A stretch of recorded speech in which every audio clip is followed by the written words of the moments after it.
How do things go in Canada? Well, it depends which side of the aisle you're on, isn't it? It seems like a fairly remarkable thing.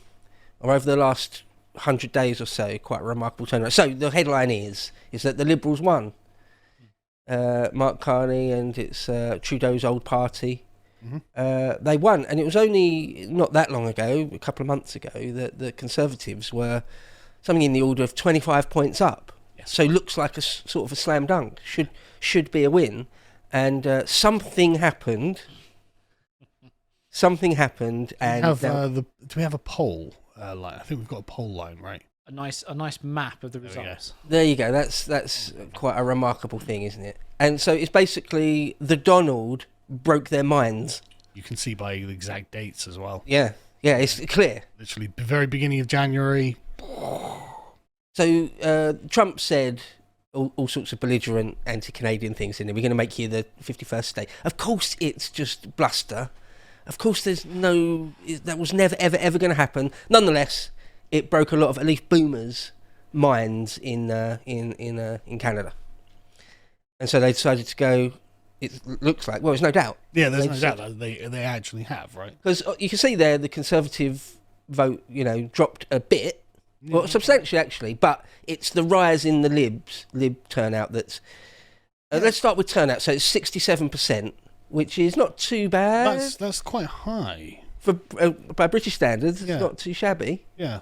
I mean, and you can see, like, they definitely cannibalised the NDP vote, which I'm guessing are Canada's Lib Dems. Yeah, New Democrats. Yeah. Yep. But not by a sufficient amount to justify that rise. It has to have been people who otherwise weren't really going to vote who've decided, oh, no, I've got to come out and stop the Orange Furor.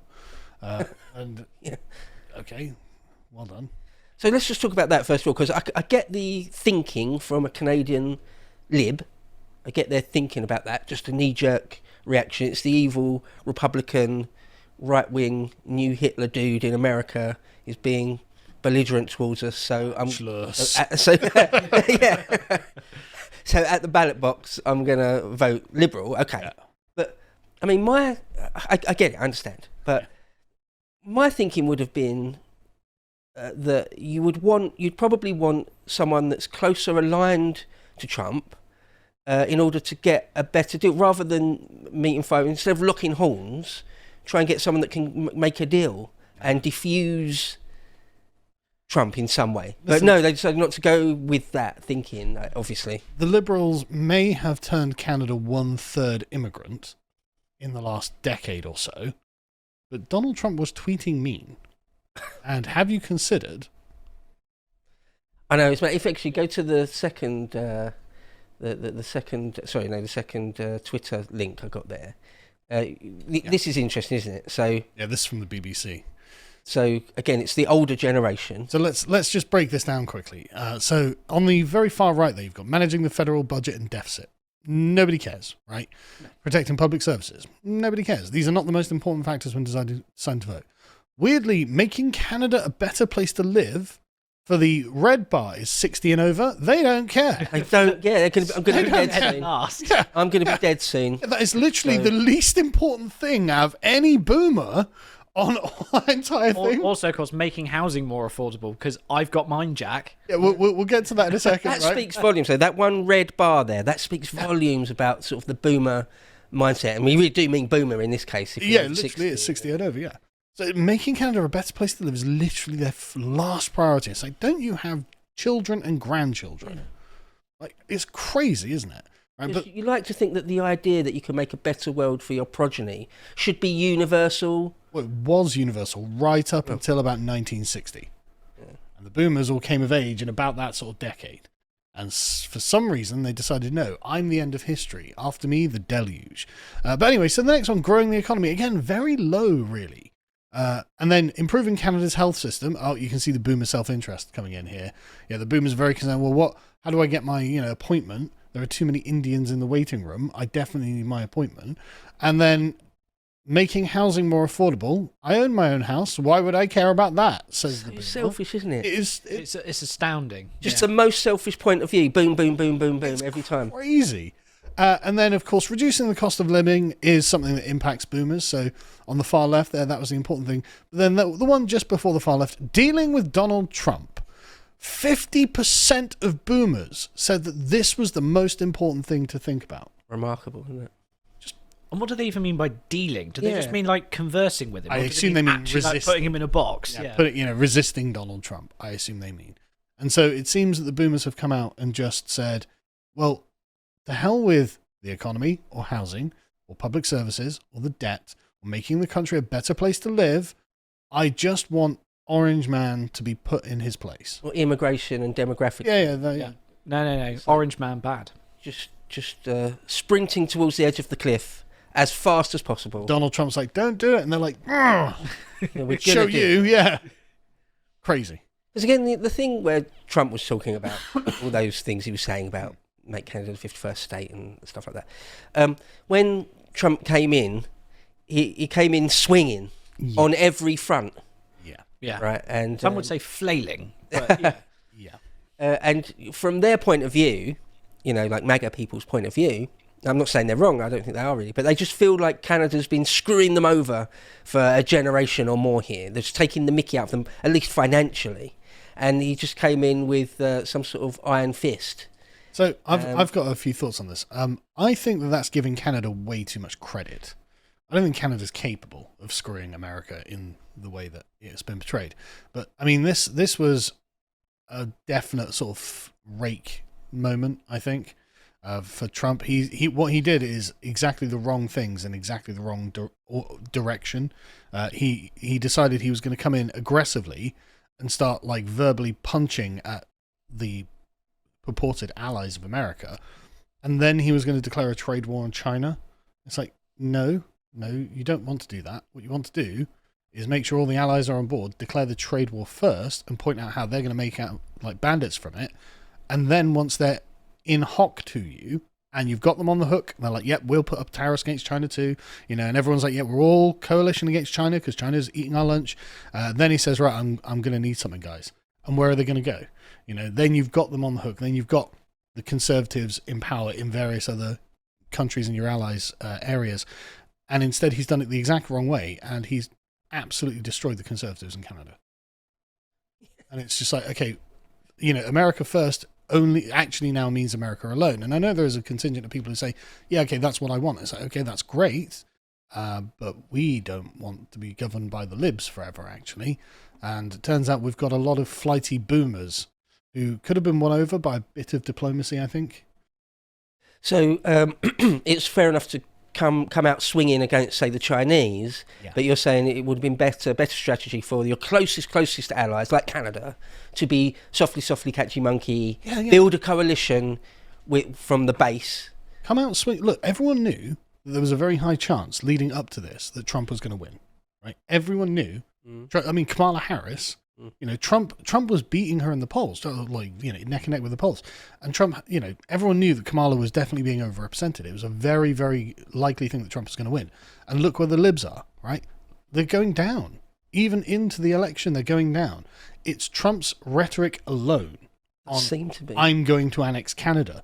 They've gotten to go, oh no, you're not, and resurrect from their torpor and actually come out and vote for the libs, who probably can't believe their bloody luck. Can you even imagine? You're going into an election with this kind of polling. You're like, we're dead, guys. We're going to get wiped out. We're going to get the Conservative treatment in Britain.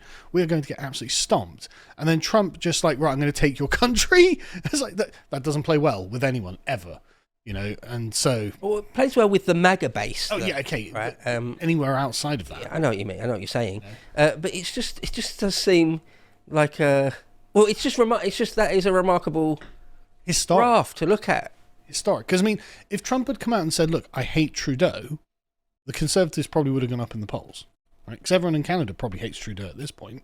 Because he's ruined it. I mean, Trudeau's kind of accepted he was stepping back because he looked like he'd poisoned the brand.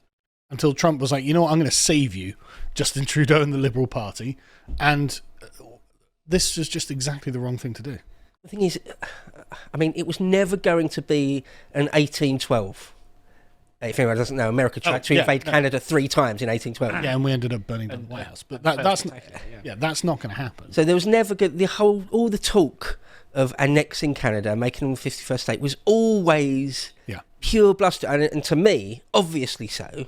It's a lack of respect. Obviously so. It's a lack of respect, and that's what It is. But It is. It also shows that the one constant in international politics is the Conservatives missing open goals. Because all they had to do was match the Liberals' anti-Trump rhetoric punch for punch. Yeah. They go, I'm standing up for Canada. Yeah, well, so am I. So is everybody here. I mean, that's it. I think Poilievre did try, but it was too little, too late. Yeah. It was like like a month later, he come out and go, "I'm against Trump too." It's like, no, everyone thinks you're kind of for Trump, actually. He certainly wasn't massively vocal about it. No. I didn't see any clips of him getting red-faced and angry. I'm talking to you, Mr. Trump. You'll never take Canada. No, I didn't see anything remotely like that. I saw one speech where he looked a bit not angry, but like he looked kind of put upon that he had to make this speech, and it was just like, not. Well, it looks like he has even lost his seat. Big Paulie lost his seat. One of the few who has actually. We said this is a bloodbath. It's not been a particularly spectacular election. I mean, the Libs are in a minority position here, and the Conservatives have done all right, but he specifically has lost his seat. I was thinking from his perspective, actually. Yeah. So I mean, it's unusual for party leaders, even if they lose an election, to lose their seat. Yeah. Because normally they're chosen in quite safe seats. I mean, any other one I can think of in recent years is Joe Swinson. Which was hilarious. Yeah, it was the next Prime Minister, or not an MP, you choose. But this is brutal for Poilievre, because how long was he in that seat? He was there for 20 years, and he got it when he was 25. Jesus. So he's had it for literally half his life. And so he's no doubt putting a lot of work in his personal sort of dements and, made sure that people know his name and like him. And, for being there for 20 years, they've got to think something of you. And you're literally right up in the polls. It's guaranteed Conservative win. Trump comes in, he's like, yeah, I'm going to annex Canada. And that's your career over. Yeah. Because he's had it since he was 25, there's not an awful lot on his CV. I was going to say that. Yeah. But he hasn't done anything else, has he? Yeah. Yeah. He'll be pulling pints, I think, or making donuts in Tim Hortons. The WEF will put him on a board somewhere. Oh, yeah. He'll be all right. He's not going to Be go an hungry. advisor. Yeah. All right. That is I mean, he must be seething. Like, can you even imagine? He must be devastated. Yeah, he must be. As you say, his career is over. I mean, Phone up Trump for now. He's in the political world. Yeah, thanks for nothing, Donald. It could have been one phone call in that sort of back end of February, just going, Donald, can you just shut up for like 6 weeks? Yeah, then you can do insane stuff. But until then, just shush. It's because Trump was talking about Canada rather than Trudeau and the Liberals. He should have been making it a direct line at that party rather than your country. He could have been blustering up Canada, being like, Canada's got a great history. I love Canada. All the best maple syrup comes from Canada. Best. Yeah, exactly. Whatever it is, Pierre Poilievre is going to do great. Canada's going to be great again. Instead of, I'm going to annex your country and turn being a shitlib into the nationalist position. Yeah. That's what the problem that Donald Trump has inflicted on the Canadians. And to be honest with you, I don't really know what the Conservatives could have done all that differently, because Poilievre and all those, like, anyone even vaguely right-wing obviously has some sympathies towards Trump.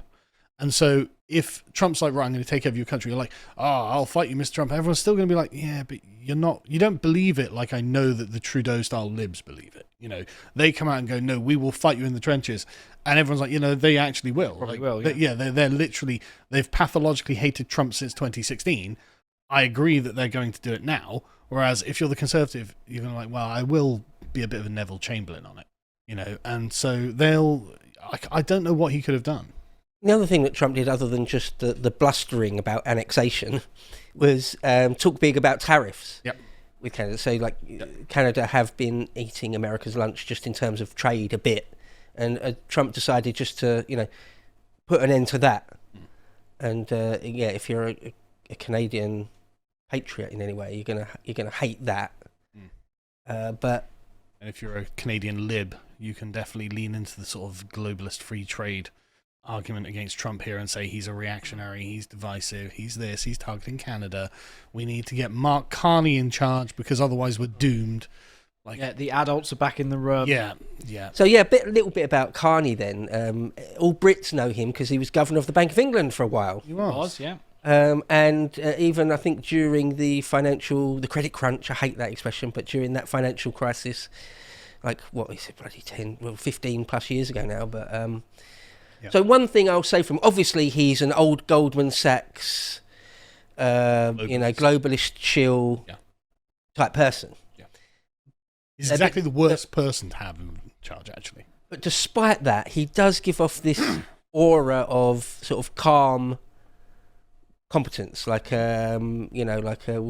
the boat on an even keel. He does that very well. I don't agree with any of his politics, but did he handle Brexit brilliantly? Well, again, just sort of because being the governor of the Bank of England is quite different to being an actual politician. So much less the leader of a party or a country. The whole job of being a governor of a bank, and he was governor of the Canadian Central Bank before that. Your main job is to project stability. Yes, yeah. It's more important than rhetorical back and forths or actual accomplishments. Yeah, right. Yeah, but no, you are right. He does, and a lot of them do a very good job, and I think they're trained, frankly, to project that kind of adults in the room. We're presenting stability and calm governance, and security for the future. And if you're a boomer, well, that's a bit, essentially an easy way to one-shot you. That's how we've arrived in this position. Is that the boomers keep falling for this trick? Yeah. So we'll see how he actually governs, because even though they've won, the Liberal Party has won the election. They're still, at this moment, it may change over the next hours or day or two, they've got 168 seats, and you need 172. Right. In the Canadian Parliament, I believe there's 343 odd seats, something. They'll be able to form a coalition with their Lib Dems, right? Right, either with the Dems or with the Quebec bloc, or whatever, just to get over the line. But even if they do that, it's still not a big majority. So it's not a landslide. His government will still be relatively weak. It's not like he can just start doing whatever he wants. And moreover, when Trump actually does knock off the "I'm going to annex Canada" rhetoric, they're just going to collapse in the polls again. You think? Probably. Well, yeah, because they're going to be like, "Oh, we have all these problems. We have these problems. We have these problems," and they're going to be like, "Oh, who is responsible for those?" Well, us. I mean, we've been in charge for the last 12 years, whatever it's been. You literally can't point the finger at anyone else. So, sorry. This is now like their fourth term. Yeah. So usually it's a trend that most parties in the West, in modern times, post-war times, you don't get much more than that usually, with the best will in the world. No, because you're the person responsible for the problems. Right, yeah. No one else is in charge to point the finger at. So yeah, a couple more, just the first few links. It's just interesting that, I think it's quite interesting that Poilievre, however you pronounce it, lost his seat, because that speaks of a personal... the electorate are like, it's you personally we've got a problem with. Maybe. Well, it must be, mustn't it? Well, I don't know. I'd have to look into it, right? I haven't had time to dig into his personal constituency. Because you would, as you said... normally it doesn't happen. The leaders of a party, or anyone who's a big beast in any given party, they put you in a safe seat. And it probably was a safe seat. So you're kind of guaranteed... Yeah. Or not exactly guaranteed, nothing's guaranteed, but as safe as possible so that you don't lose your seat. The thing is, Trump, no one expected Trump to start talking about annexing Canada. This was just not on the table, 3 months ago. And as Bo says, it's quite right. That excuse won't last. This will probably be the Libs' last government, because in 4 years' time, Trump's out. Oh, Canada's still an independent nation and it's still broken. And to be honest with you, maybe Trump has done the world a favour here, actually. So, Pierre Poilievre, I liked his eating an apple while, sassing the press. Yeah, that was a funny clip. Yeah. I mean, don't get me wrong, I'm a very big fan of not treating the press with any respect whatsoever. But as you pointed out, how is he different to the rest? Yeah. He's like, oh, well, we want you to come here and just leave your ethnic conflicts behind. It's like, but that's not possible. Like, they're definitely going to bring the ethnic conflicts to Canada because you are pro-multiculturalism. You're not like, okay, you've got to, like with the Americans, you've got to wear a hat and wave a flag, right? If you're just going to be multicultural, they're going to bring their conflicts here. So saying like, we want as many immigrants as we can, just try not to be immigrants. That'd be nice whilst you were here. Yeah, exactly. That's not going to work. And that just means that you're just another globalist WEF shill. So, but obviously on the sort of patriotic side of the ledger. And so actually maybe Trump screwing those people. Yeah, okay, listen, at the end of the day, like our Tories, you are traitors, right? And we all agree that the Conservatives and the worst kind of traitors, because at least the libs are like, we hate you when we want you dead, right? It's like, oh, okay, well, that's refreshingly honest. Yeah, like, thanks. the Conservatives are like, we hate you and want you dead, but we're not going to tell you that. Yeah. We want you to vote for us and pretend we don't hate you and want you dead. So actually, like, as much as this sucks for Poilievre, maybe that's a good thing, as far as I can tell. Because the only party I like in Canadian politics is, of course, the PPC, Maxime Bernier's one, which, of course, is getting, UKIP-style numbers at the moment. But who knows where this goes in the future, right? I mean, his rhetoric is much more akin to what I would like a politician to actually say. And he's stuck to his guns on a bunch of things. So, yeah, that's... pardon me. That's basically the headline for today. And we'll see how Carney governs... whether he will be sort of Trudeau levels insane, whether his government will be able to do much at all. As I say, they'll have a very slim, haven't got any majority. And even if they do enter into a coalition or even some sort of pact, it will still be quite weak. The chances are they're going to have to make a pact with someone more to the left than them. So if you want to get anything significant done, okay, you've got to pander to the left. Great. Well, that's what everyone hated about the Liberals before. They'll probably throw a bit of red meat to the Québécois. We'll give you loads of money, and they go, yeah, we'll be in government. That's fine, as they always do. Yeah. But I do wonder if in the long term this won't turn out to be one of those sort of I'm glad Biden won in 2020 sort of events, where it'd be like, yeah, Pierre would have been all right, but not great. Whereas maybe in the next one we get someone based. Maybe the Conservative Party in Canada will do a little bit of soul searching and actually become conservative. And elect a Kemi Badenoch of their own. Yeah, or go that way. Well, which I suspect they probably will. Yeah, I bet they there are only two things I managed to pull out the Guardian coverage of this, which is that they describe Mark Carney's party as a traditional centre-left party, which I just thought was extremely funny, which essentially means it's, the globalism. same. Yeah, but they've put the woke away, so that's good. And the Chinese have already come out and said that they are open to improving ties with their Canadian friends. Oh, we're thrilled. So, yeah. Globalists of one say the Chinese Communist Party. Yeah, those red flags firmly being planted on Canada's lawn. I tell you, there are a lot of red flags about this. Because Canada is extremely resource rich. It's unbelievably resource rich, actually. It has a fine history of finding Chinese spies in senior positions as well. So it's nice to see that tradition is one that he will be preserving. So if they can, get their resources to China rather than evil Trump, probably will. I mean, it's so clownish, isn't it? Like, but at least we're going to have a massive Indian labour force. But have you considered the upshot of this? Brilliant. Again, just sprinting towards the cliff. Yeah, as fast as humanly possible. At least we're not Donald Trump. Yeah. I bet all of our Twitter feeds are now going to be full of MAGA types going, no, it's 4,000, dimension underwater backgammon, and you just don't get it. I mean, I hope it is. Don't get me wrong. Yeah, fingers crossed. I've never really understood the QAnon thesis, but I kind of want to trust the plan. I hope there is a plan, but at this point, it looks like things are a bit dead in the water. It does look like it's backfired a bit from the Trump point of view, where you could have had a staunch ally and now you've got sort of an enemy. But I feel like Trump and MAGA people are sort of in the mindset of, I don't care, we don't need Canada, we are the United States. We don't need anyone or anything. We're going to do and say what we want. Okay. I think that's where their minds are. I believe it, and that's great. I guess we will just have to make plans accordingly, because we aren't the United States and we need to figure things out. Starmer got on the blower to Carney apparently already. I bet he did. Yeah. Just saying, well done, great, like it's great. We can. The shadow of Tony Blair looming over all. If you would like to watch the full uncut version that is also uncensored, head on over to lotuseaters.com to find out more.